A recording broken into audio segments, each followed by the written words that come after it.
WPIX11 puts you first. Presented by Jacoby and Meyers, New York's injury lawyers. We live here too.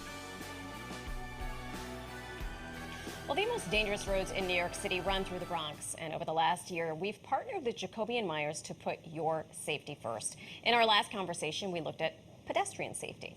We discussed what folks can do to navigate crossing intersections more safely, how speed plays a big part when it comes to pedestrian injuries, and where most accidents involving pedestrians happen throughout the city. Well, today we're looking at safety on the roads, focusing on one borough in particular. It's the Bronx, where sadly crash statistics reveal an alarming trend, and it's not a good one. It is not a good one. Joining us now is Andrew Finkelstein, the managing partner from Jacoby and Meyers, New York. It's always great to see you. Good morning, Andrew.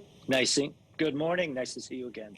We love to see you. We don't always love to talk about this stuff, but you impart some really fantastic wisdom. So what are these crash stats showing? Are the streets in the Bronx getting more dangerous? Yeah, that's the problem. The Bronx is the only borough in New York City that has seen an increase in collision deaths since this time last year. Since safety officials have recently acknowledged the improvements to safety measures in this area are long overdue, despite these changes, and they've had successful changes in other boroughs, it just hasn't happened in the Bronx. Preliminary reports are showing that in 2022, there's been an increase of nearly 26% of traffic deaths throughout the city, all occurring in the Bronx. Oof, that is not good news. So which roads in the Bronx in particular are considered the most dangerous, and what are the main issues that make them less safe? Well, look, I don't want to say all roads in the Bronx, but a lot of roads in the Bronx. And it's a problem, you know, including Broadway, Bruckner Expressway, the Grand Concourse. They're consistently rank in the most dangerous roads in all of New York. And when you have a lot of service roads in and out of the various streets in the Bronx, it creates additional hazards for drivers to have to pay attention to. And it's really added to dangerous levels throughout the Bronx. What about these issues of concern?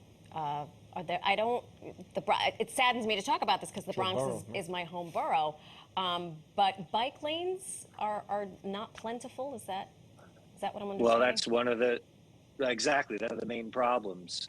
The city did partner with Vision Zero, which in 2014 undertook to change a lot of the roadways, and grassroots organizations and community members need to help force the government officials to take more action in the Bronx. Vision Zero has done a great job in other areas, in other boroughs, but you know, they need more education, more enforcement, more legislative action to decrease crashes and injuries for the citizens of the Bronx. And despite these good intentions everywhere, it just isn't seeing through in the Bronx. And we're really just calling it out. And until Vision Zero really extends in the Bronx, I want all the residents of the Bronx and the community members of the Bronx to realize that it's particularly dangerous when you're out on the roadways, particularly pedestrians and bikes, because they don't have those bike lanes like they are plentiful in many of the other boroughs. Yeah, I mean, even my experience, I'm in the lower end of the Bronx right now in Riverdale, but when I drive in various parts of the Bronx, the line of vision is very tricky when in these congested areas. A lot of double parked vehicles and then people coming around real quickly from behind that. So I think that's a bit of an issue. You say more can be done. So what are some of the options that you would suggest to make the roadways in the Bronx safer? Well, without major constructions, there are some simple solutions that can help address these dangerous conditions. One is create what we call school streets, shut down the roads around schools to make a safety zone around schools.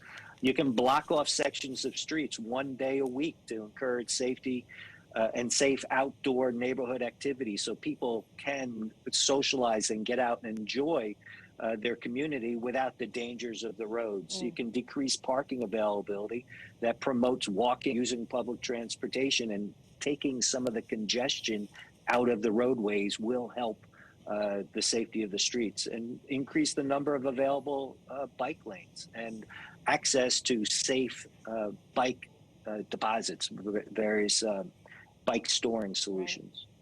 These are fantastic solutions, and I hope they all come to fruition. I remember we used to block off our back street, Strang Avenue, just with ourselves, but there were fewer cars on the road. Sure. Wouldn't that be great? Right. Different world back then, Right. too. Yeah. Absolutely. Yeah, hey, the days of stickball in the streets are no more, and it should be. It should be. Well, let's hope we can reverse some of these statistics that are sliding in the wrong direction. Andrew, thanks so much for taking some time with us this morning.